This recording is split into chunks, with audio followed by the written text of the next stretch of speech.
December 21st, 1939, 4:47 a.m. Kolar River, eastern Finland. Simo Häyhä understands he's about to die and there's nothing he can do except keep shooting. He's 34 years old, 5'3", a farmer who spent his life hunting rabbits in frozen woods. Now 4,000 Soviet soldiers are advancing toward his position. He has 17 Finnish soldiers with him, temperature -40 Fahrenheit.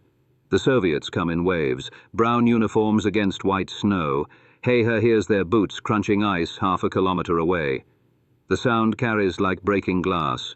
His breath freezes instantly. The M28-30 rifle is so cold the metal would stick to bare skin.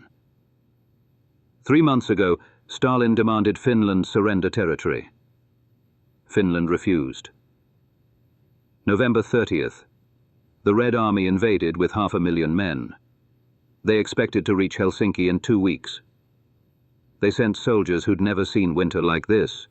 Men from Ukraine and Georgia who thought -20 was cold. Häyhä watches through iron sights. No scope.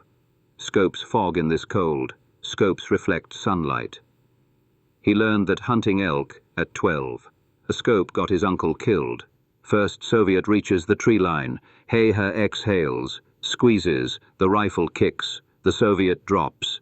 Sound echoes across frozen river. 16 Finns start shooting. Soviets scatter, diving into snow, returning fire. Bullets snap through pine branches. 90 seconds into battle, Häyhä has 3 kills. He's not thinking about them as men. They're targets, mathematics, shapes that need to stop moving. He understands something the Red Army doesn't. This is Finland's war to survive. Survival means killing so many Russians they quit and go home. By noon, 12 bodies. By tonight, 15. By spring, a nickname that makes Soviet soldiers refuse deployment to Finland. By March, the Red Army offers 10,000 rubles for his head. 5 years' salary for most Soviet workers. Right now, 4:47 a.m., he's a farmer with a rifle, watching an army that outnumbers him 235 to 1. Odds say run. Odds say surrender. Odds say he's dead. Häyhä doesn't believe in odds. 17 Finns, 4,000 Soviets. Each Finn kills 235 enemies. Finland wins. Simple. Impossible, but simple. He has an idea. Brutal. Insane. Illegal by every rule of civilized warfare. He'll become a ghost. Kill officers. Kill machine gunners. Kill anyone competent. 1 bullet at a time. Until Soviets are too terrified to fight. No prisoners. No mercy. Just mathematics. His commander will order him to stop. He won't. Soviets will send snipers. He'll kill them. They'll send artillery. He'll move first. They'll offer rewards. He'll keep shooting, because if he doesn't, Red Army takes Finland, takes his farm, takes his apple trees, takes everything. He squeezes the trigger, again, again, again. The mathematics of survival begin. December 22nd, 1939, Finnish command post, 7:15 a.m. Captain Arne Juutilainen reads the casualty report twice, calls for Häyhä. Häyhä walks in, covered in snow and blood. Soviet blood from verifying kills. 15 yesterday. Iron sights. No scope. Scopes fog, sir. Juutilainen is 43. Fought Russians in 1918. Knows what happens to famous soldiers. Enemy hunts them. Soviets will send counter-snipers. They'll hunt you personally.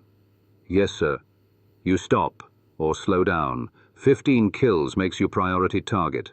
Sir, 4,000 men against 17 soldiers. I don't kill 15 daily. We lose this sector in a week. Then we lose it. Better than losing you. Silence. Häyhä thinks about his farm. Apple trees planted 1936. Soviets who'll burn everything. That's an order. Tomorrow, 5 maximum. Stay alive. Yes, sir. He leaves. Juutilainen knows he lied. Soldiers like Häyhä don't follow stupid orders. Limiting him to 5 kills is safe, reasonable, practical, and wrong. That night, Häyhä counts ammunition. 120 rounds remaining. Not enough. Needs 300. Soviets are regrouping. Supply depot has ammunition. D166 cartridges. Consistent loads. Accurate. Reserved for officers. Taking them is theft. Court-martial. He takes them anyway. 2:30 a.m. Walks past sleeping quartermaster. Finds 6 boxes. 300 rounds. Hides them. Walks out. Häyhä! Lieutenant Virtanen, standing in shadows. I didn't see anything. Hands him something. Spotting scope. German. Expensive. Can't use rifle scope in cold. This works if you keep it warm. Find targets at distance. Shoot iron sights. Sir, 15 yesterday. More tomorrow. Take it. Häyhä returns to position before dawn. He's violating orders, stealing equipment, operating outside doctrine. Should be court-martialed, but doctrine doesn't account for 4,000 Soviets attacking 17 Finns. Doctrine says retreat, regroup. Doctrine doesn't say one farmer kills 15 men daily with a rifle older than Stalin. He builds snow platform, chest height kneeling, stable, invisible, tests scope, works perfectly. Identifies Soviet officers at 400 meters, 1 p.m. Soviets attack. Häyhä kills 9 before retreat. Moves to secondary position. 7 more. Nightfall, 16 kills. 1 more than yesterday. Didn't follow orders. Followed mathematics. Mathematics say Finland survives only if he keeps killing. Utilainen reads next report. 16 kills. Should arrest him for insubordination. Instead writes, Corporal Häyhä exceeds expectations. No disciplinary action. Utilainen understands. Sometimes you find a soldier better at war than you. Your job is stop interfering. Let him work. Soviets update intelligence that night. 1 Finnish sniper. 31 kills in 2 days. Status, unknown. Identity, unknown. Threat, moderate. 1 week, threat becomes critical. 1 month, maximum. Tonight, Red Army thinks Häyhä is just another soldier. Another target. Wrong. Häyhä isn't a soldier anymore. He's becoming something else, something Soviet Union never faced, a farmer who kills like an industrial machine. December 27, 1939, Kola Front, Day 7. Häyhä has killed 52 Soviet soldiers in 7 days. Not enough. Soviet reinforcements arrive daily. Finland can't match numbers, only killing speed. Problem. Ammunition. Burning 50 rounds daily. Supply can't keep up. Officers get priority. He's not officer. Solution. Take more. 3 a.m. returns to depot. Quartermaster is awake. Häyhä, again? Need ammunition. You took 6 boxes. That's month allocation. Used it. 52 kills. Check reports. Quartermaster checks. Silent. 52 kills in 7 days. Take what you need. I'll mark it training.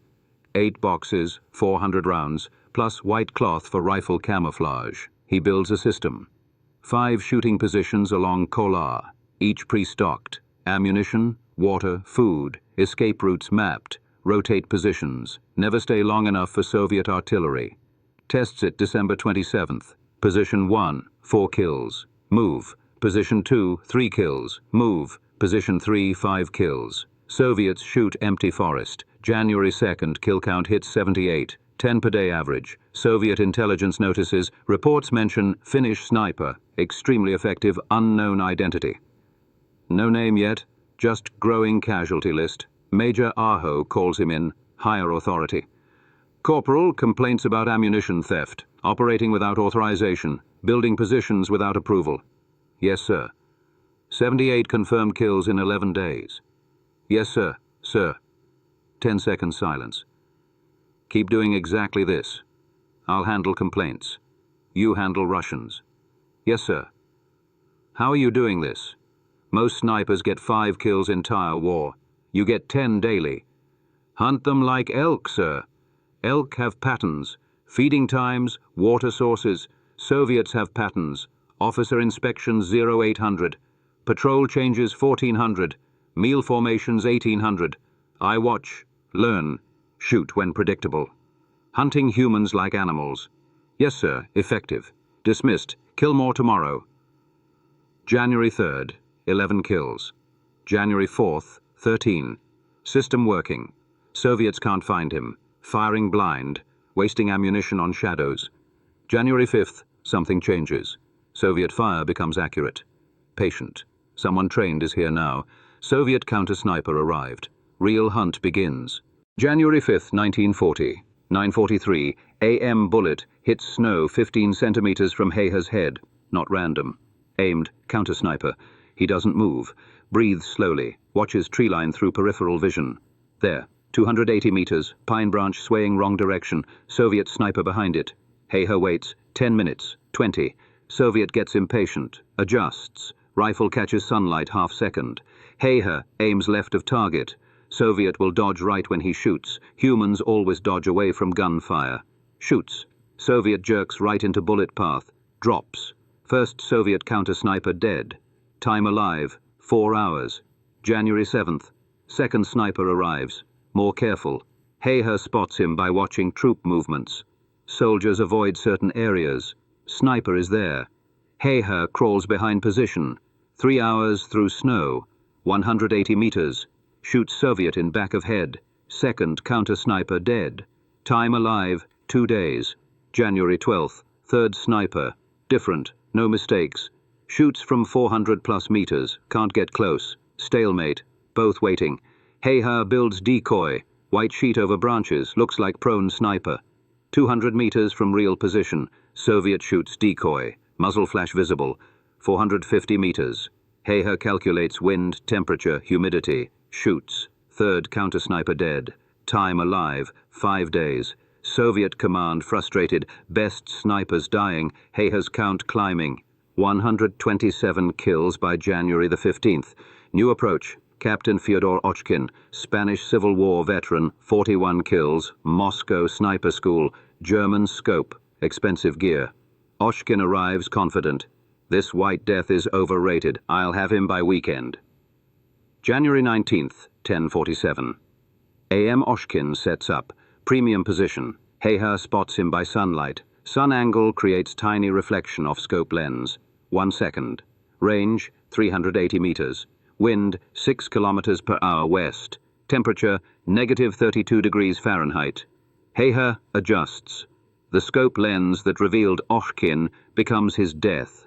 Bullet enters through scope. Destroys eye socket. Instant kill. Fourth counter-sniper dead.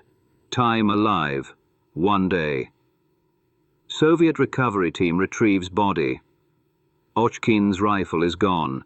Häyhä took it. January 20th. No more counter-snipers. Soviet command abandons strategy. Can't afford losing best snipers to one farmer. New plan. Artillery. Massive bombardments. Can't kill with precision, kill with explosions. Level entire forest. Häyhä's count, 134. Soviet counter-sniper casualties, 4. Morale, collapsed. Troops refuse patrols. Officers threaten executions. Doesn't help. Fear of White Death stronger than fear of commissars. January 26th, 1940. 6 a.m. Soviets bring everything. Full battalion, 800 men. Artillery support. Stalin ordered Kola broken. This is the push. 6:47 a.m. Soviet artillery opens fire. Shells scream. Forest explodes. Trees shatter. Snow erupts. 20-minute bombardment designed to kill everything in half-kilometer radius. Häyhä is 3 kilometers away. Moved last night. While Soviets targeted old positions, he relocated to hill overlooking staging area. Artillery stops. Infantry advances. 800 men in brown uniforms moving through smoke. Officers shouting. Flags waving. Propaganda assault. Photographers present. Moscow wants victory footage. Häyhä watches through spotting scope. Not looking at soldiers. Studying officers. Better coats. Cleaner uniforms. Pistols, not rifles. First target, captain. Young, maybe 25. Shouting orders. Breath visible in cold. Range, 380 meters. Wind, 5 kilometers per hour east. Temperature, -35. Adjusts 4 centimeters left. Too high. Shoots. Captain drops. Advance continues. 1 casualty invisible among hundreds. Häyhä shoots again. Lieutenant, sergeant, another officer. Every 30 seconds. Methodical. Calm. Hands steady. Breathing controlled. 7:15 a.m. 9 Soviet officers dead. Advance slowing. Units confused. Nobody knows who commands. Men stopping, looking for leaders. Attack fragmenting. 7:20 a.m. Soviet sergeant realizes what's happening. Starts shouting. Pointing toward hill. Soldiers turn. Häyhä shoots sergeant. 3 soldiers nearest him. 2 more running for cover. Soviet advance collapses. 800 men scatter into forest. 8 a.m. Over. Great Soviet offensive retreated. 15 Russian soldiers dead, all killed by one man, one rifle, one morning. Captain Jutalainen arrives noon with reinforcements he didn't need. Finds Häyhä drinking coffee. Rifle against tree. Soviets retreated. Yes, sir. How many? 15. Mostly officers. Jutalainen looks at battlefield. Bodies scattered. 0 Finnish casualties. You stopped 800-man assault alone. Yes, sir. With rifle costing less than good horse. Yes, sir. Jutalainen laughs. Can't help it. Absurd. Entire Soviet military machine. Tanks, artillery, aircraft, 500,000 soldiers. Defeated by farmer with rifle older than he is. That night, Soviet intelligence updates files. Confirmed kills, 167. Days in combat, 37. Average, 4.5 daily. Number is wrong. Häyhä undercounts. Doesn't report kills he can't verify personally. Soviet dies behind tree. No visual confirmation. Doesn't count it. Real number, 214. February 17th, 1940. Finnish High Command Mikkeli. Marshal Mannerheim reads intelligence. One name repeated. Häyhä, corporal, from farming village. 219 confirmed kills in 79 days. Get me Captain Jutalainen, Kolar sector, immediately. Jutalainen arrives 6 hours later, exhausted. Hasn't slept 3 days. Soviets attacking constantly. Captain, explain this. Mannerheim puts report on desk. 1 soldier, 219 kills. Accurate? No, sir. Mannerheim's expression hardens. Filing false reports. No, sir. Report is low. Actual count around 260. Häyhä doesn't report unconfirmed kills. Soviet dies behind tree. Can't verify body. Doesn't count. Mannerheim silent 10 seconds. 260 kills in 79 days. More than entire companies. Where trained? Which sniper school? No school, sir. Farmer. Learned shooting rabbits. Impossible. Yes, sir, but doing it anyway. Mannerheim walks to window. Snow falling. War going badly. Finland running out of men, ammunition, time. Soviets preparing spring offensive. 500,000 fresh troops. Sending inspector. Verify claims. If true, promotion and medal. If exaggerated, both court-martialed. Inspector arrives February 20th.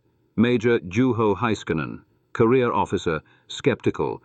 Investigated dozens of inflated kill claims.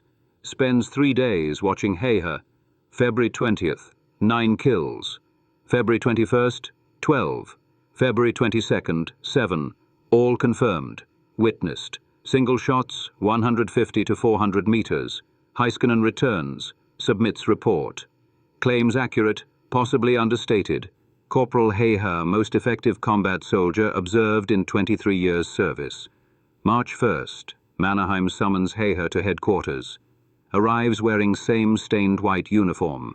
Looks like vagrant. Smells like smoke, dirt, blood. Mannerheim pins medals. Promotion to second lieutenant. Cross of Liberty. Finland's highest honor. Photographers. Officers' handshakes. Häyhä says nothing. Wants to return to Kolar. Soviets attacking. Men need him. Lieutenant Häyhä, how many killed? Stopped counting at 300, sir. Why stopped? Numbers don't matter, sir. Still losing territory. Soviets have unlimited men. Could kill 1,000. Wouldn't change outcome. Mannerheim quiet. Häyhä is right. Finland losing. Red Army can afford 100,000 casualties. Finland can't afford 10,000. Go back. Keep fighting. Your country needs you. Häyhä salutes. Leaves. Back at Kolar by nightfall. March 2nd, 11 kills. March 3rd, 14. Medals sit in pack, forgotten. Soviet intelligence updates file. Confirmed kills, 305. Status, active. Priority, maximum. Reward, 10,000 rubles, week leave. Red Army offering bounties for one Finnish farmer. Greatest humiliation in Soviet military history. March 6, 1940. 11:47. A.M. Häyhä has killed 505 Soviets in 98 days. Stopped counting. Numbers meaningless now, just shapes in snow. Targets. He's famous. Helsinki newspapers print stories. White death of Kolar. Finland's guardian angel. Americans writing about him. British. Germans impressed. He hates it. Fame is dangerous. More Soviets know, harder they try killing him. They've tried everything. Counter-snipers. Killed 4.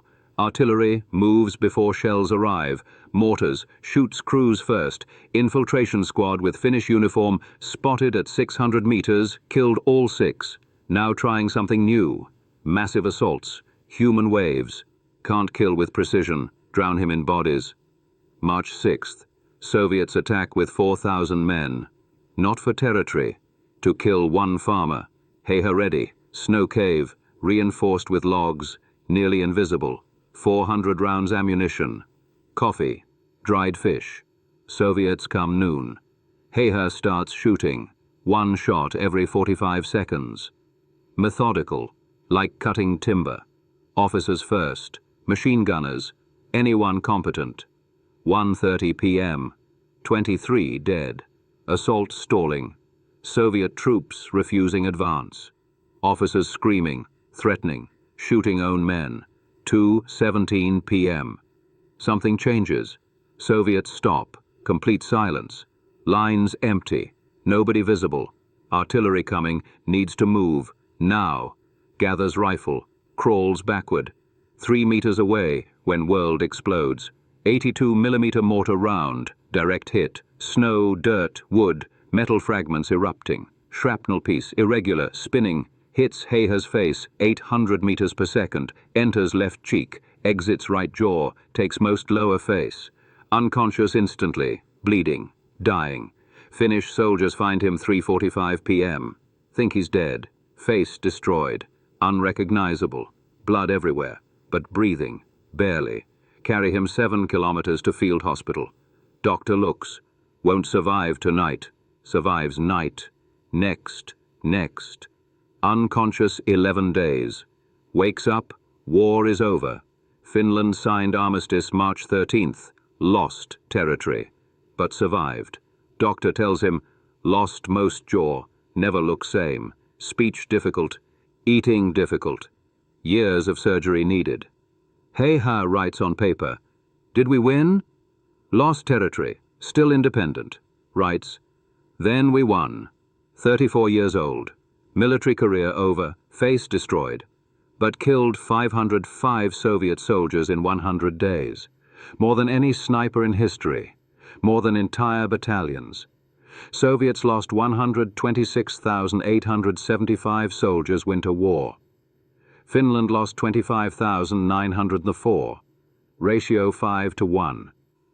Häyhä's personal ratio, 500, 5:1. March 15th, Soviet intelligence closes file. Status, terminated. Threat, none. Wrong. Häyhä lives another 62 years, becomes legend.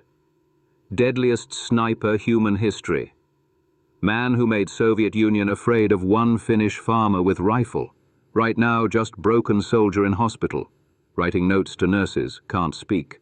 Wondering if apple trees survived winter. April 3rd, 1940. Soviet military intelligence, Moscow. Colonel Viktor Petrov reviews Winter War casualties. Anomalies found. Sector 14, Kolar.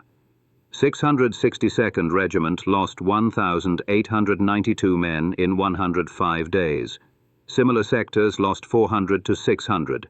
Detailed records show pattern.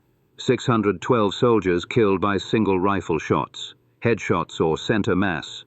Daylight, 0 Finnish casualties. Survivor interviews consistent. Ghost, demon, kills from impossible distances. Soviet counter-snipers died within hours. Artillery hit empty positions. Companies refused patrols. They called him Belaya Smert, White Death.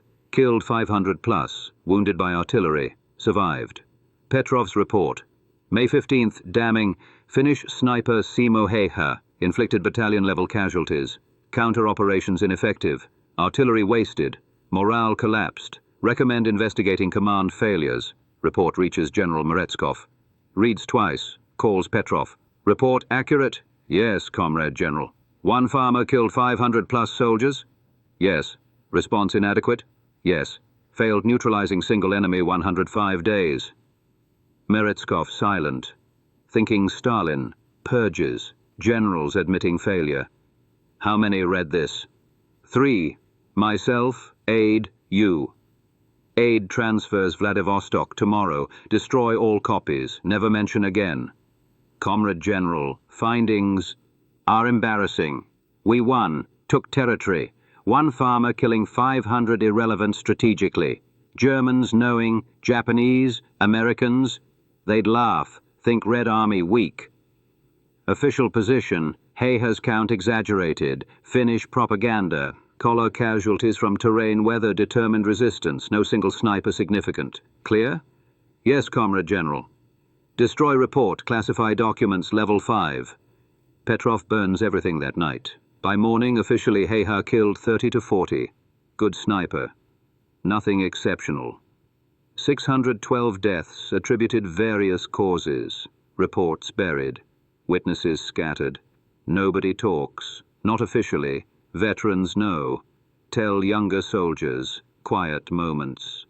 Finland had ghost. One man, 500 of us. Officers deny. But we were there. Legend survives in whispers, buried in files, waiting for historians 50 years later. Truth. One farmer did kill 500+.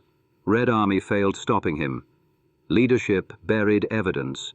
Too humiliating. 1997. Finnish Defense Academy, Helsinki. Lieutenant Laaksonen teaches marksmanship. Today, Simo Häyhä case study.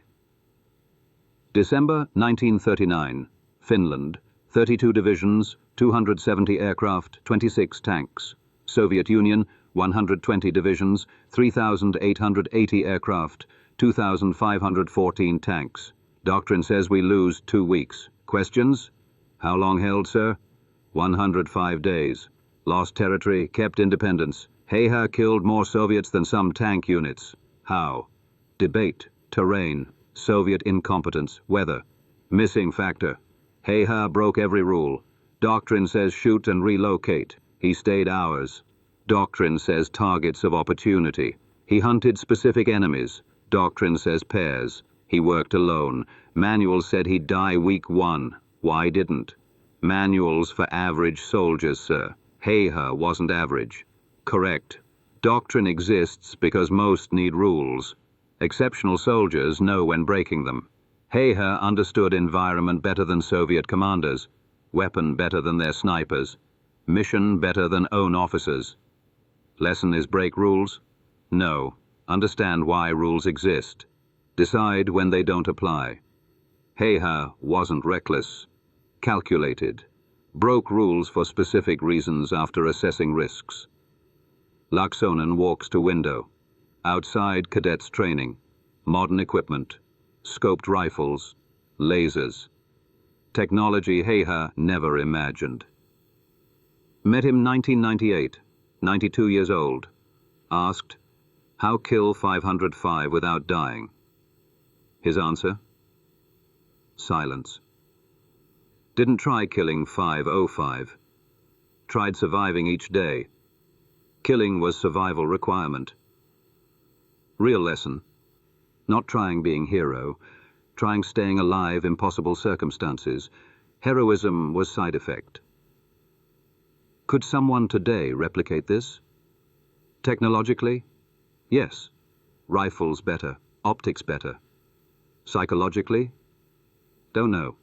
Häyhä killed face-to-face 100 days, watched them die, heard screams, saw friends carry bodies, kept shooting, requires something most to lack. What? Absolute clarity, never questioned, never doubted, never hesitated. Decided Soviets must die for Finland surviving, executed mechanically. Most soldiers can't. We train following orders, not making life-death decisions independently months. Class ends. One stays. Lieutenant Virtanen. descendant of man who gave Häyhä spotting scope. Great-grandfather said Häyhä cried nightly, because of what he did. Never stopped shooting. Sounds right. Not psychopath.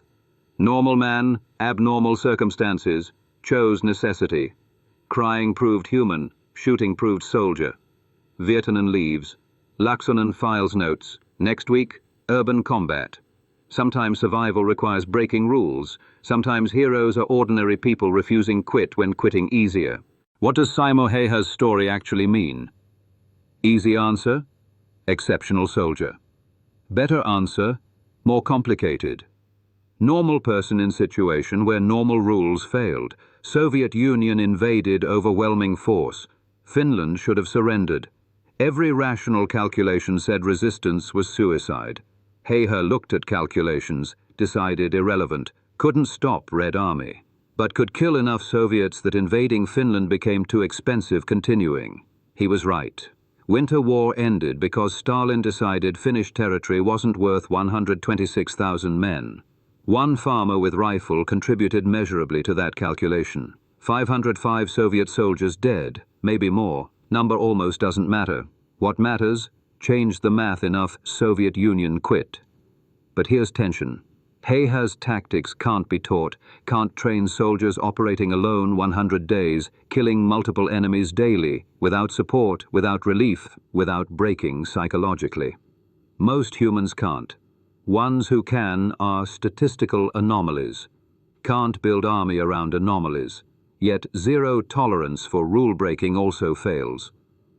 If Captain Utilainen stopped Häyhä December 1939, Finland might have lost Kola sector. Those 505 Soviet casualties might have been 505 Finnish casualties instead. Sometimes farmer stealing ammunition and violating doctrine saves more lives than officer following every regulation perfectly. Answer isn't rules or chaos, it's judgment. Knowing when doctrine applies, when it doesn't. Häyhä had that judgment. Officers who gave him freedom to fight his way had it too. Lieutenant Virtanen gave spotting scope. Captain Utilainen gave operational space. Marshal Mannerheim gave recognition. They understood. Sometimes you find someone simply better at their job than anyone else. Your job as leader is stop interfering.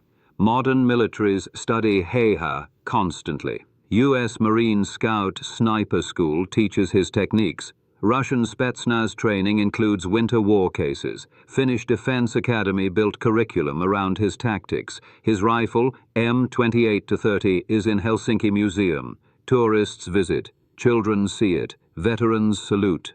Häyhä never wanted fame. After war, returned farming. Grew crops. Raised dogs. Hunted moose. Journalists asked about kill count, he'd say, did what was necessary. Asked how felt killing 505 men. War wasn't my idea. Lived until 2002. 96 years old. Quiet, private, respected. But legacy remains. Military academies worldwide ask same question. What do when doctrine fails? Improvisation your only option. Answer simple. Terrifying. Do what Häyhä did. Assess clearly. Identify what's actually required for success. Execute without hesitation. Accept consequences. That's not heroism. That's effectiveness under impossible pressure. Heroism is what others call it afterward. If you found this valuable, let me know in comments. Subscribe for more forgotten World War II stories. Share with anyone interested in military history.